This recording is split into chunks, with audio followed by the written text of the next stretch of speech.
Saw them back in March at the Clipsal 500, and the Stadium Super Trucks are back to stun the crowds at the Castrol Gold Coast 600.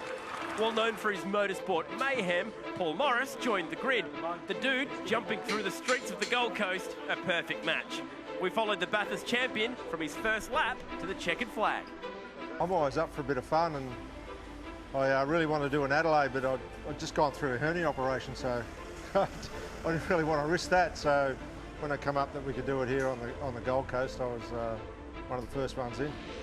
The whole series is built around putting on a show, going out there and ripping it and racing guys hard and having a good time. So it ticks all the boxes that I want to do in motorsport right now. Obviously, I'm renowned for being a bit of a loose unit, so people are saying, oh, you're going to be really good in these things, you're going to be really good in these things. So, yeah, the people around it and local support, they're pretty pumped to see how we go, for sure. The trucks on this track is probably built for it. Like, you've got high-rise unit blocks right beside the track, and we're going to be level with the people on the second or third floor.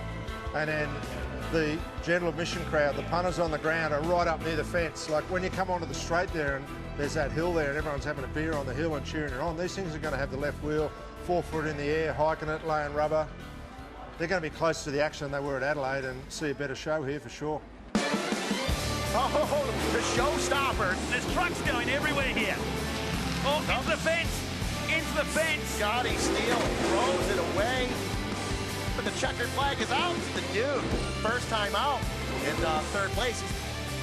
It's the most amazing thing you've ever done. Like, I've done a lot of stuff, and a lot of stuff that's not even legal to talk about, and this just leaves it for dead. Unbelievable. You know, if you mess it up, you're going to eat concrete, so you really got to be precise when you hit the jump. You know, a lot of times you want to get on the throttle and just drive it out of the corner, and you look up ahead and there's a jump, and you go, man, I better have this thing squared up by the time I hit the jump. So a couple of times I got a little bit taily coming into the jump, and you pay for it on the landing for sure.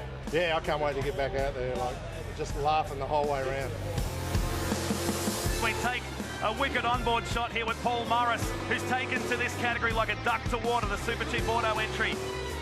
The closest thing I can explain it to what I know is a bit like driving a V8 supercar in the wet on a drying track. You know, similar horsepower, similar weight, and all that sort of stuff. Driving around corners and braking is pretty similar, but once you hit the ramp, you got nothing to go by. You know, you're just winging it. You hit it, and what you leave the ramp with is what you land with, and there's nothing you can do about it. That is mad. Look at that save. Didn't even miss a beat. His foot right back in it again. Oh, spoke too soon. He's in. It's turned him around. Oh, no.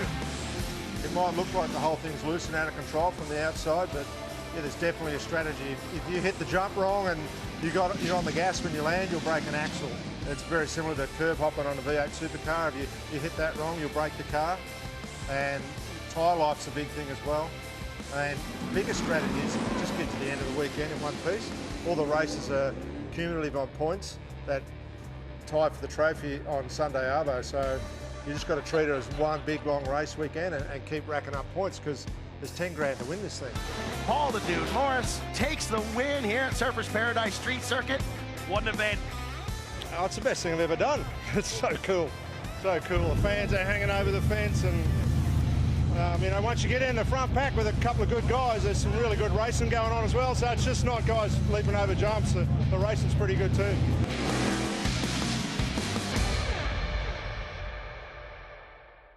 Pretty wild stuff, and a great compliment to the main game, the V8 supercars there on the Gold Coast. A reminder too, if you're in Sydney, or for Sydney viewers, the category, the Stadium Trucks, will be a part of the Ultimate Sprint Car Championship this weekend at Valvoline Raceway on Saturday night. It'll be a great show. Make sure you get out there and have a look. Just in that story there, the incident for Matthew Brabham, you all... Man, that's the closest I've ever seen to one just turning straight over. Check this out, right? So have a close look at Matt Brabham's head. So it lobs on the left-hand wheels. It's going to go over. Oh, man, that was close. Now, you've got it listed here, Rusty, in the rundown as epic save. That is not an epic save. That's a full passenger. There is no driver input in that last bit at all. That was out of control. What did you think when you saw that? I was just trying to work out at what stage he gathered up and realised he was alive and ready to go because, at the point where it's down like that, I reckon he would have thought it was lights out. I've been saving the news up, but I've got Jack a run in these. Fantastic. He's in, he's done. I reckon his old man would really like that too. I reckon my glasses would fall off.